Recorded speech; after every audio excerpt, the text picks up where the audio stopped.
My grandmother used to say, if you sleep with a textbook under your pillow, you will remember everything in the exam the next day.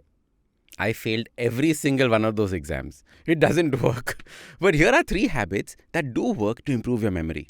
Number 3 is my favorite one, and I do it every single day. Welcome to the Habit Coach podcast. I am Ashdin Doctor, your habit coach, the podcast where we evolve into the best versions of ourselves, one awesome habit at a time. Have you noticed that some people seem to have this blessing of the best memory possible? They can remember phone numbers, names of peoples, and even their passport details. And here, we can't even remember someone's name 2 minutes after meeting them. I have this problem too. I just can't seem to remember people's names. I couldn't remember the names of buildings, and my friends would keep telling me, how many times do you want to know the address where I stay? But I could remember things that I was interested in, like big complex words in human anatomy, for example, or biology, and things that were of interest to me. So clearly I had the ability to memorize, I just did not know how. And this led me to learning the secret habits of people with great memory. And these are techniques that have been used since the time of the Greek philosophers and Romans. They use these techniques to hone their memory. The first habit is what I call funny associations. When you meet someone and they tell you their name, be a little creative and see how you can use their name in a funny way. I remember being introduced to a man with a very round face. He had an unusually round face. And his name was Ashok. So I used my imagination and turned his face into the Ashoka Chakra.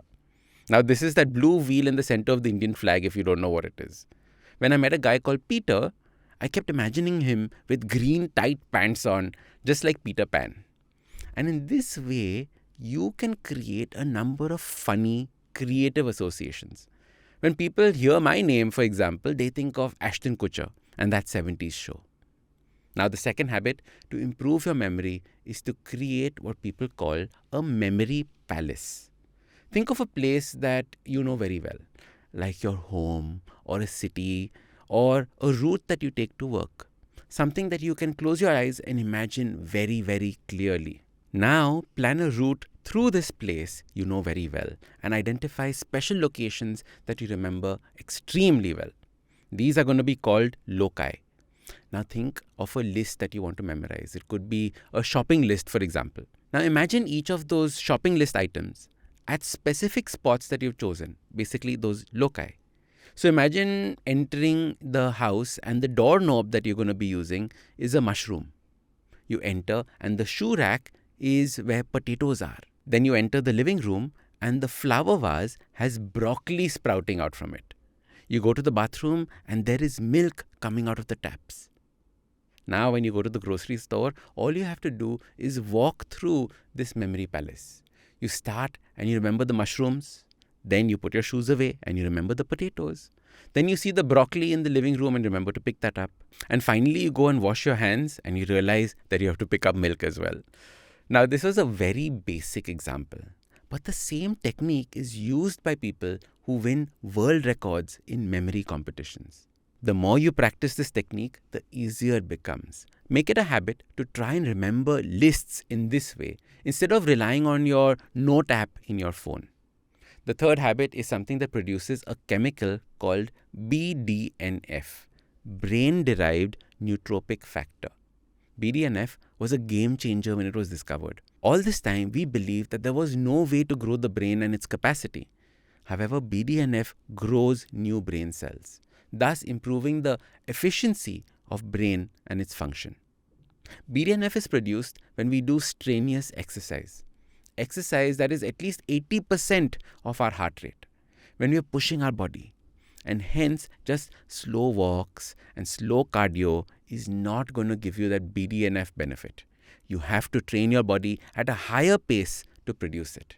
I keep telling people that we need to improve our exercise output, especially as we age, because this helps the body and the mind grow stronger. As your habit coach, I don't want you to lose your memory. I much rather you work on it scientifically in these proven techniques to improve your brain function. I don't have to start with very intense levels of exercise, but you can increase them and increase that intensity over time. So here are the 3 ways in which you can improve your memory.